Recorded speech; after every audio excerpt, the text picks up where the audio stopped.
Hey guys, how's it going? Today I'm going to be giving the 3 biggest tips on restaurant videography for beginner videographers.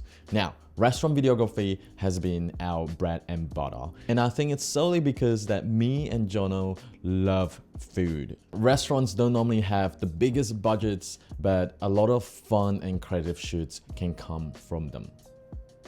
Tip number 1 is you really want to be conscious with your background and lighting when you're shooting. Personally, when I'm shooting food, I do prefer a dark or a black background.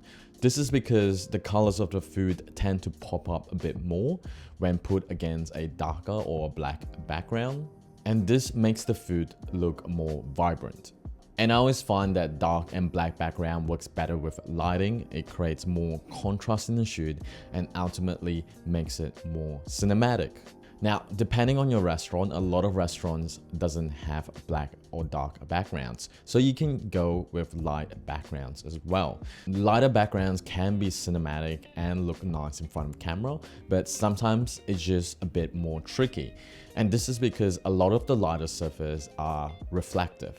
So just be aware of what lights are getting reflected in your surface when you're lighting up the scene. Now, in terms of lighting, I just normally use one light source for my restaurant videography. And that is one key light shining in from the side, either from the left or the right, and it's lighting up around 3/4 of the food itself, therefore creating contrast in my shot and making it more cinematic. In terms of my lighting equipment, I normally use an Aperture 120D with a light dome on a C-stand. Tip number 2 is you want to shoot in slow motion, either in 50 frames per second or 100 frames per second if your camera can push it. The reason why we do this is that food shots just looks amazing when slowed down. And this is more so for action shots as well. This is when a chef is cooking something, whether they're frying something on a pan or making a really nice broth. Those action shots are gonna look amazing in slow motion. Another process that I really like to film in slow motion is the plating up process.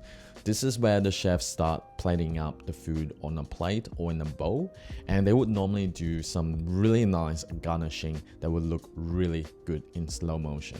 The slow motion honestly just makes me hungrier when I'm watching the video itself, and it makes the video feel more immersive to the audience. Now, before we move on to the last tip, if you guys are curious about how we went from complete beginners to now full-time filmmakers, well, check out our Filmmaker Starter Kit, which is a roadmap of our journey. It contains email sales templates, the sales packages we sell to our clients, pre-production templates, and more.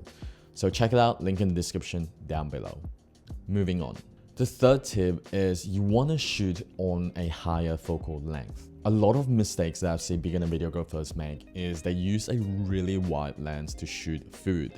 As a result, the shot of the food would only occupy a little bit of the frame, and the rest of the frame is just like useless negative space, which doesn't allow the audience of the video to focus on the food. Instead, use a tighter focal length, such as the 50mm or the 70mm, so that you could fill up your frame with the food. That way, you're putting more focus in the food, and if you couple it with slow motion, you're gonna make the shot look really cinematic. Also, when you're shooting with a higher focal length, your background tends to become blurrier.